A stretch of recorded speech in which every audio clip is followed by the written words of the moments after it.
Hello everyone, আসসালামু আলাইকুম। Welcome back to my new blog. আশা করি সবাই ভালো আছেন।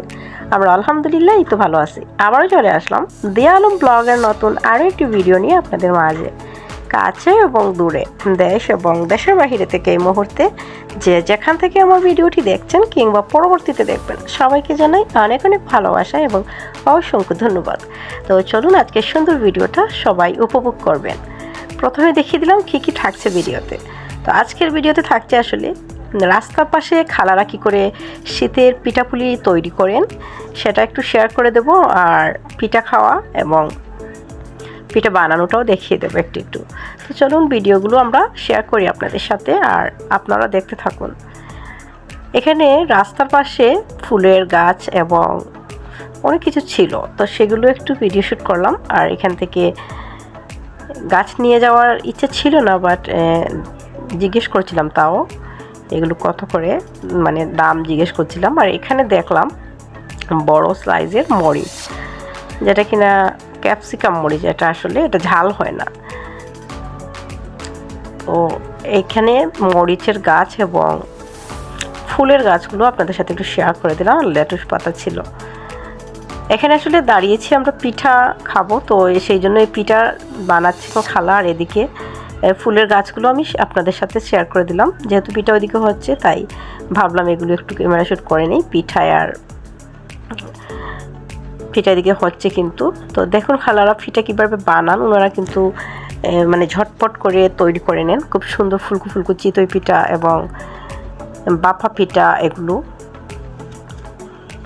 তো রাস্তার পাশে আসলে যারা তৈরি করেন, আমরা সাধারণত ঘরে যেরকম তৈরি করি, যেরকম স্বাস্থ্যসম্মত হয় ঠিক ততটা হবে না আমার কাছে যতটুকু মনে হয়। কিন্তু আমরা কিন্তু বাইরের খাবার খেতে পছন্দ করি, যেটা সত্যি দেখবেন ওইটাই মজা লাগে, মনে হয় এটাই খুবই আলাদা একটা টেস্ট আছে, এরকম কিছু মনে হয়। তাই আমরা বাইরের খাবার খেতে যাই, এটাই আর কিছু না। কিংবা বাড়িতে কষ্ট করে বানাবো তাইলে বাইরের খাবারটা একটু খেয়ে নিই।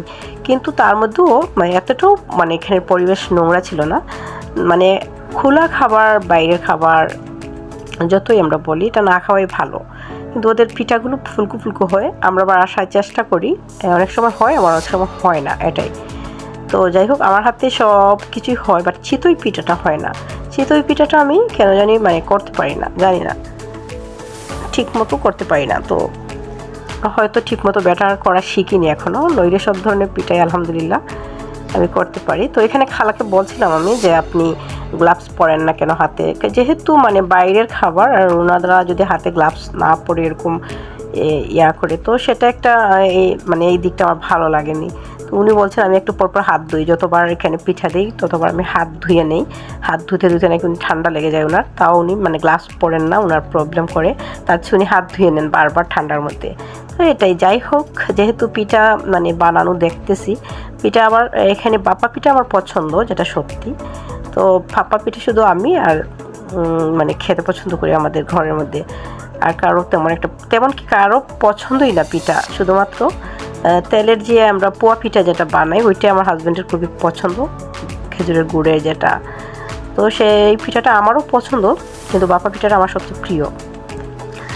তো এখানে যে মানে ব্যাটারটা দিয়েছিলেন খালা, ফুলকো ফুলকোভাবে খুব সুন্দরভাবে হয়েছে কিন্তু চিতই পিঠা। এদিকে অনেকটা ছোলা মানে খালার এখানে বেশি লোকজন যখন আসে মানে তাড়াহুড়ো লেগে যায়, তো চারিদিকে উনি চুলায় বসিয়ে দেন পিঠাগুলো ঝটপট করে। তো দেখলাম ভালোই লাগলো। আসলে ওনারা কষ্ট করে ব্যবসা করছেন, কিন্তু আলহামদুলিল্লাহ ওনাদের ব্যবসাটা আরও খুব ভালো ইনকাম হচ্ছে ওনাদের। বিশেষ করে ফুচকাওয়ালারা এতটাই মানে ইনকাম করতে পারে, তারা কিনা প্রতিদিন যতটা আয় করতে পারে একজন মানে সাফল্যহীন মানে অফিসারও এরকম হয়তো করতে পারে না, যেটা সত্যি, যেটা আয় করতে পারে না, যেটা সত্যি ওনারা প্রতিদিন খুবই ভালো ইনকাম করেন। তো এটা হচ্ছে আমাদের জনগণ পছন্দ করে, যেমন ফুচকাটা সবাই পছন্দ করে, তাই রাস্তার পাশের এই ভালো হোক কিংবা মন্দ হোক সেই ফুচকা খেতে সবাই চলে যায়। তো ফুচকাওয়ালারা কিন্তু সত্যি অনেক মানে টাকা ইনকাম করে, যেটা সত্যি, বিশ্বাস করেন। ফুচকাওয়ালাদের মানে ইনকাম দেখলে হাসি আসে। আমি দেখি যখন বাইরে যাই সবাই যেরকম খাচ্ছে ফুচকা, ওদের তো মানে তাড়াতাড়ি ওদের অনেকটা বিক্রি হয়ে যায় এবং অনেকটা দাম থাকে এক একটা প্লেটে। তো সেই ক্ষেত্রে রাস্তার পাশে খালাম আমাদের হাতের এই জিনিসগুলো ওনারা কষ্ট করে বিক্রি করেন এবং ওনারা ইনকাম ভালোই করছেন সেই তুলনায়। তো এইদিকে এই যে একটা আঙ্কেল, উনি এখানে মানে গুড়ের পিঠাটা বানাচ্ছিলেন, এই যে তেলের পোয়া পিঠা যেটাকে বলি, উনি এটা তৈরি করছেন। এদিকে ওনার পাশের দোকান, এদিকে খালার দোকান। তো দেখলাম যে ওনারা ভালোই ইনকাম করছেন এবং কষ্ট হচ্ছে অবশ্যই, কিন্তু সেই তুলনায় ওনাদের ইনকামটা ভালোই হচ্ছে। কিন্তু তো দেখতে পেলেন গরম গরম পিঠা আমার হয়ে গেছে। তো আমি এবার পিঠাটা টেবিলে নিয়ে গেলাম, খালা একাই ছিলেন তাই ভাবলাম আমি নিয়ে যাই। ওনাকে আমি বলছি ঠিক আছে আমাকে দিয়ে দাও, যেহেতু আমরা ওই সাইডে বসছি আর খালার পাশেও কিন্তু বসার জায়গা আছে, ওইখানে আমি বসিনি, যেখানে ফুচকা খাবো পাশের টেবিলেই বসেছি। তো এখানে কেউ খাবে না এগুলো, মাত্র শুধু আমি খাবো।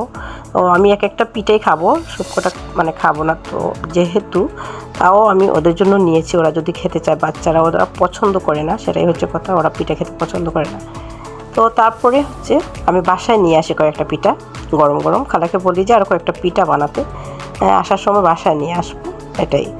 তো দেখতেই পারলেন রাস্তার পাশে খালারা কী করে ঝটপট করে পিঠা বানান এবং পিঠাগুলো তৈরি করেন। তো আজকের ভিডিওটা যারা যারা ধৈর্য সহকারে দেখছেন সবাইকে অনেক অনেক ভালোবাসা এবং অসংখ্য ধন্যবাদ। আপনাদের কার কাছে কেমন লাগলো অবশ্যই জানাবেন। আপনাদের সুন্দর সুন্দর মতামত, আপনাদের সুন্দর সুন্দর কমেন্ট আমাকে আরও সুন্দর সুন্দর ভিডিও বানাতে উৎসাহিত করে।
আজকের ভিডিওটা যারা যারা ধৈর্য সহকারে এতক্ষণ আমাদের সাথে ছিলেন সবাইকে অসংখ্য ধন্যবাদ এবং অনেক অনেক ভালোবাসা জানিয়ে আমি ভিডিওর লাস্ট পর্যায়ে চলে এসেছি। তো সবাই ভালো থাকবেন, সুস্থ থাকবেন এবং সবসময় সবাই দিয়া আলম ব্লগের সাথেই থাকবেন। দিয়া আলম ব্লগও সবার সাথে আছে এবং থাকবে ইনশাল্লাহ। নেক্সট আরও একটি নতুন ভিডিও দেখার আমন্ত্রণ জানিয়ে আজকের ভিডিওটা আমি এখানে এন্ড করলাম। সেই অবধি সবাই ভালো থাকবেন, নিরাপদে থাকবেন। আল্লাহ হাফেজ, আসসালামু আলাইকুম। Thank you for watching my video.